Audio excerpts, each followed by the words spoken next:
Menantu perempuan dari keluarga Taipan itu tidak perlu pergi bekerja. Dia tidak perlu melakukan pekerjaan rumah tangga. Dia bisa menggesek kartu sesuka hatinya. Yang perlu dia lakukan setiap hari adalah menjaga kecantikannya. Pernikahan yang tampaknya bahagia. Sudah menikah selama 8 tahun. Tapi sepertinya dia tidak pernah makan kenyang.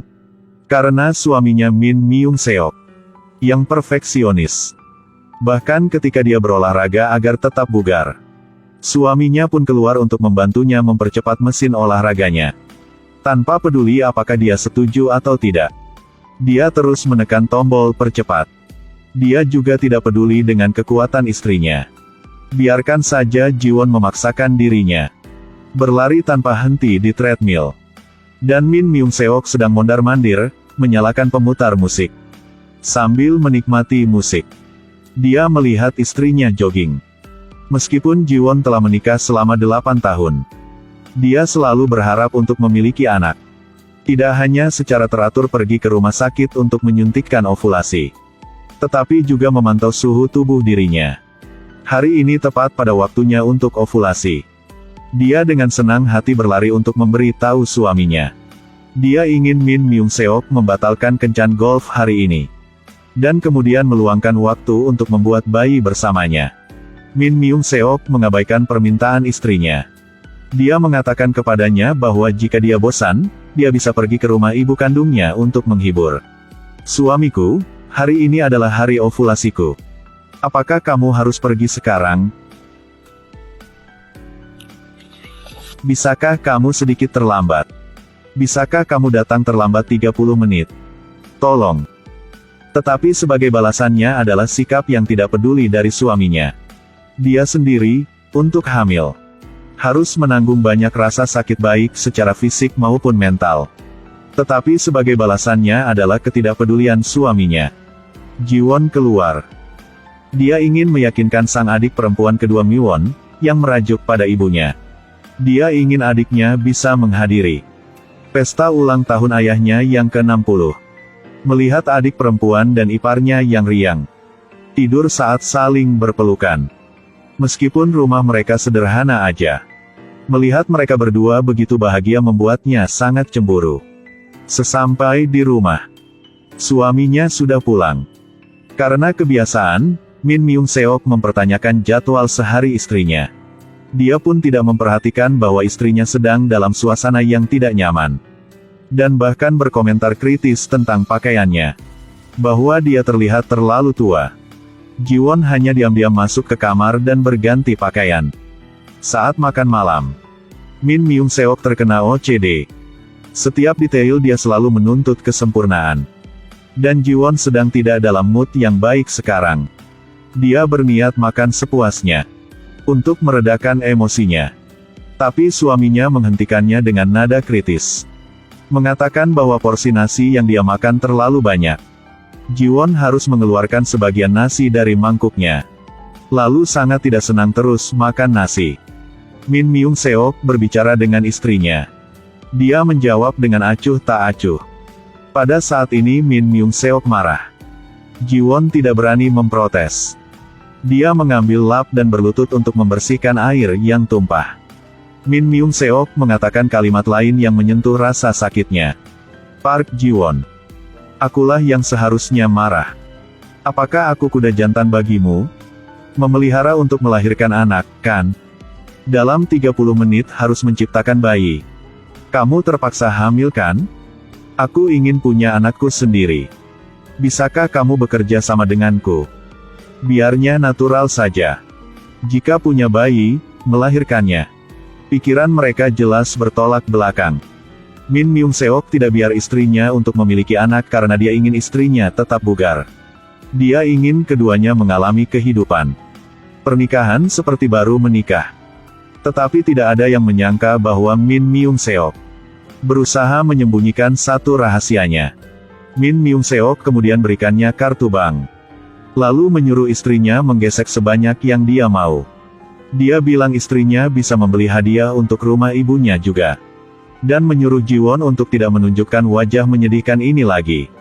Jika tidak, apapun konsekuensinya, dia harus menanggungnya sendiri.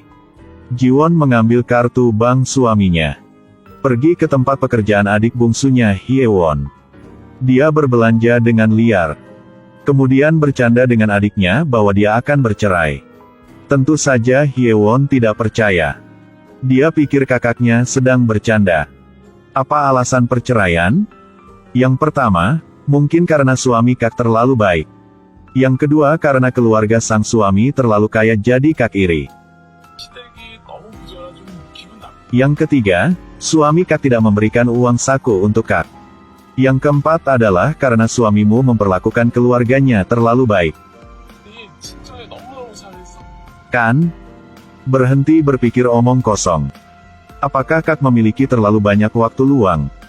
Jiwon tampaknya menyendiri dari masyarakat sejak menikah. Jadi sekarang dia benar-benar tidak bisa bercerai. Jiwon adalah anak yang baik. Yang pertama, dia takut orang tuanya akan banyak pikir. Dan yang kedua, dia tidak bisa menjauh dari kehidupan ini. Bercerai. Jika tidak ada uang, hidupnya akan sangat sulit. Jiwon hanya bisa mengabaikannya. Karena sang menantu laki-laki tertua telah mengatur pesta untuk ayah mertuanya. Sambil berbicara, kedua kakak adik ini pergi ke tempat pertemuan. Keluarga sang putri kedua pun bersiap untuk berangkat. Ketika suami Miwon melihat istrinya membeli baju di jalan untuk diberikan kepada ayah mertuanya, Nosik merasa gelisah. Dia menjadi sangat marah sehingga dia melemparkannya ke lantai. Lalu menyuruh istrinya pergi ke sana dengan tangan kosong. Dia benar-benar tidak bisa melakukan itu. Memikirkan hadiah-hadiah dari kakak tertua dan adik bungsunya. Hadiah ini pasti akan membuatnya malu. Kamu pikir aku ingin memberi ayahku kemeja dari pasar, kan? Aku juga ingin membeli sesuatu yang mahal. Oke. Jika kamu dapat menghasilkan uang, bukankah semuanya tidak akan seburuk ini? Disentuh titik lemahnya. Nosik merasa tidak berdaya dan duduk di lantai seperti anak kecil. Lalu marah dan berhenti berjalan. Miwon juga marah dan tidak peduli padanya. Lalu dia membawa putranya keluar. Miwon membawa putranya ke pesta, menangis saat dia berjalan. Setelah tiba di hotel tempat pesta diadakan, sang menantu laki-laki kedua juga bergegas masuk. Melihat pakaian Nosik yang tidak rapi, ibu mertuanya menatapnya dengan tidak senang. Setiap kali melihatnya, ibu mertuanya tidak senang. Ketika dia memikirkan betapa menyedihkan putrinya, dia bahkan lebih membencinya.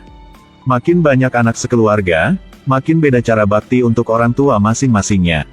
Kesenjangan antara si kaya dan si miskin sangat berbeda. Anak yang memiliki kemampuan yang baik akan memberikan kehidupan yang baik bagi orang tuanya. Tapi ini juga membuat anak lainnya merasa tertekan. Mereka benar-benar ingin setara dengan yang lain tapi itu sangat sulit. Mungkinkah hanya anak-anak dengan kondisi baik yang dapat menunjukkan bakti? Dan yang tidak memiliki kondisi yang baik tidak dapat menunjukkan bakti? Pada ulang tahun ke-60 sang ayah, ada 3 anak perempuan. Putri bungsu Hyewon yang lebih berbakat dari siapapun. Dia memberi ayahnya sepasang sepatu bermerek dan kartu ucapan. Sang ayah merasa bahwa ucapan-ucapan penuh kasih yang membuatnya sangat bahagia. Putri sulung Jiwon memberi ayahnya bunga dan anggur. Dan juga pakaian olahraga yang sangat mahal. Menantu tertua juga sangat baik. Ia tidak hanya mengatur pesta ulang tahun, tetapi juga menulis kartu ucapan sendiri. Sang ibu mertua sangat puas dengan sang menantu tertua. Menantunya tidak hanya membuka salon gigi. Prestasi akademik dan latar belakangnya juga top. Dia bahkan memperlakukan keluarga istrinya lebih perhatian daripada istrinya. Ibu mertuanya pun meneteskan air mata karena tersentuh. Miwon merasa bahwa para suster telah selesai memberikan hadiah. Jadi dia harus mengeluarkan baju yang telah dia siapkan. Tetapi sang suami Nosik sudah melihat hadiah dari mereka. Dia berpikir bahwa hadiah yang disiapkan istrinya sangat sepele. Jadi dia memegang tangan istrinya untuk mencegahnya mengambil keluar bajunya. Dia mengakui kesalahannya karena dia terburu-buru sehingga dia tidak menyiapkan hadiahnya. Tidak apa-apa. Setelah itu, dia mengeluarkan uang tunai sekitar 100.000 yuan. Biarkan mertuanya mengambil uang ini untuk bepergian. Tindakan sang menantu bungsu membuat semua orang malu. Tapi sang ayah mertua adalah orang yang bermoral. Dia dengan tulus berterima kasih padanya dan menerimanya. Baik. Terima kasih, menantuku Kim No-sik. Aku pasti akan pergi. 그렇게 할게.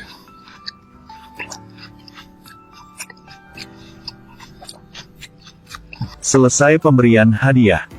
Semua orang mulai mengobrol satu sama lain.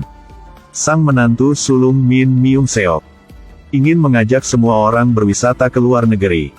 Semua biaya akan ditanggung oleh Min Myung-seok. Dia pun dengan antusias mengajak keluarga Mi-won pergi bersamanya. No-sik langsung menerimanya yang tanpa pikir dulu. Tapi Mi-won merasa sangat malu. Dia dengan tegas menolak. Pada saat inilah, No-sik pergi ke toilet. Sang ibu mertua melihat ini dan segera mengikutinya. Dia menarik menantunya yang baru saja keluar dari toilet. Dia ingin mengembalikan uang pada sang menantu yang berkemampuan ekonomi tidak stabil ini. Memang, hanya sang ibu yang paling memahami anak-anaknya. Dia mengetahui segera bahwa uang ini diberikan secara sesuka hati oleh sang menantu. Kalian adalah istri suami, kenapa tidak berunding dulu? Niat baikmu, Bu, terima. Cepat ambilnya. Lalu membeli pakaian atau kosmetik untuk istrimu. Aku mohon. Bekerja keras untuk mencari nafkah ya. Lihat wajahnya. Siapa yang akan percaya bahwa dia adalah saudara perempuan Jiwon? Jika kamu mengatakannya bibi kecil, orang luar mungkin akan percaya. Wajah seorang wanita diurus oleh suaminya. Berapa umur Mi-won, tapi dia begitu cekung. Menantu laki-laki Min Myung-seok mengundang kita untuk melakukan perjalanan bersamanya. Kamu segera berkata ayo bawa kami bersamamu. Kamu bahkan tidak memiliki harga diri, kan? Kamu bahkan merayu putriku yang baru saja berkuliah tahun kedua. Kamu harus bertanggung jawab atas kebahagiaannya. Tetapi kamu membuatnya menderita. Konsep apa ini?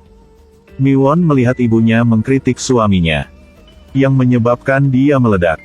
Mendengar pertengkaran itu, seluruh keluarganya keluar. Mi-won terus-menerus melampiaskan kemarahannya pada ibunya. Kemarahannya seolah menunggu untuk dilepaskan. Dalam hatinya dia sangat tidak puas. Lalu mengambil mantelnya dan menyeret putranya pergi. Pada saat ini, sang putri bungsu dan Min Myung-seok mengetahui. Sang putri kedua membeli kemeja untuk ayahnya. Melihat hadiah yang tidak diberikan, sang ayah merenung. Dia sangat patah hati. Keesokan harinya, sang ayah bertanya tentang situasi putrinya Mi-won. Dia menyuruh istrinya untuk melepaskan ketidakpuasan dengan sang menantu kedua. Jangan biarkan dia dan suaminya saling marah. Jika ada anak yang patuh, pasti ada anak yang nakal. Sebagai orang tua, kita harus dengan sepenuh hati menyayangi dan menerima setiap dari mereka. Ibu Suk tidak berpikir bahwa dia terlalu berlebihan. Dia berpikir bahwa kata-katanya tidak fleksibel. Tetapi tidak ada yang salah. Sang ayah yang menyayangi putrinya. Jadi dia hanya bisa mengunjunginya sendiri. Dia membawa 2 tas barang. Tapi begitu dia sampai di pintu depan Mi-won, dia mendengar isi percakapan antara putrinya dan tuan tanah. Tuan tanah ingin menaikkan harga sewa. Mi-won terus-menerus memohon kepada tuan tanah untuk tidak menaikkan harganya. Karena situasi ekonomi keluarganya sangat sulit. Benar-benar tidak mungkin untuk membayar. Ayahnya, yang berada di luar pintu, mendengar semuanya. Tahu putrinya memiliki harga diri yang tinggi. Jadi dia meletakkan hadiah ke tanah dan dengan lembut pergi. Tanpa diduga, begitu dia keluar dari pintu utama, sang cucu memanggilnya kakek. Menantu dan putranya dengan antusias menyeretnya ke dalam rumah. Tidak bisa menolak. Jadi dia pergi bersama mereka ke dalam rumah. Putrinya Mi-won dengan antusias menyambut ayahnya. Membantunya melepas mantelnya. Tepat pada saat dia melepas mantelnya, Mi-won terkejut. Kemeja ini terlihat familiar. Bukankah itu yang aku beli untuk ayahku? Mi-won tanpa sadar menangis. Ayahku.